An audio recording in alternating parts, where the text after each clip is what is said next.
confidence that this president is going to reach an agreement that will protect you from being deported?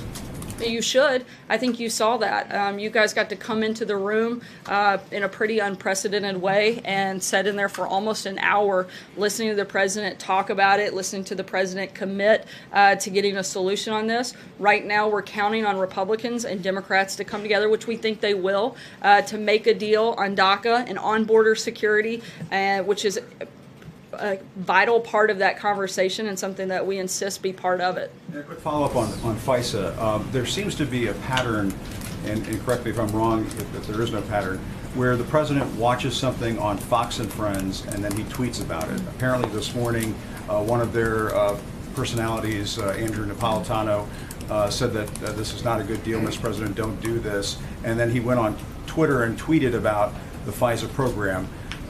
There have been folks out there who have said, you know, there's a cause and effect. He watches something on Fox and Friends and then he tweets about it. Is that what happened this morning, and does that go on? I'm sure you're disappointed he's not watching CNN. I think he watched a lot of CNN, if you don't mind me. I don't think that's true. Your numbers would be higher. In reference to the question specifically, no, let's not.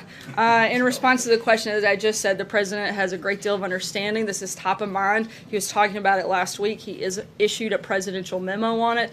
So it's not something that just happened this morning. This has been an ongoing discussion and something of great importance. The president doesn't believe that Americans' rights or liberties should be abused, but he certainly believes that Americans should be protected. And he wants to make sure we do both of those things, and that's why he supports the 702, but has concern with FISA more generally. Matthew? Thanks, Sarah. Sticking on the FISA topic. Well, at least we're consistent. Yeah, if you didn't see confusion and contradiction between that first tweet and the White House past stated policy, then why 2 hours later issue that second tweet that seemed to clarify the position? We weren't confused, but some of you guys were. We wanted to make sure you knew the White House position. People on the Hill or people in these offices? I got several questions from people in the room. As I'm sure all of you know, because most of you were the ones sending them, the president's been clear about what his position is. We've issued several statements on this, put out one last night that had to do with this.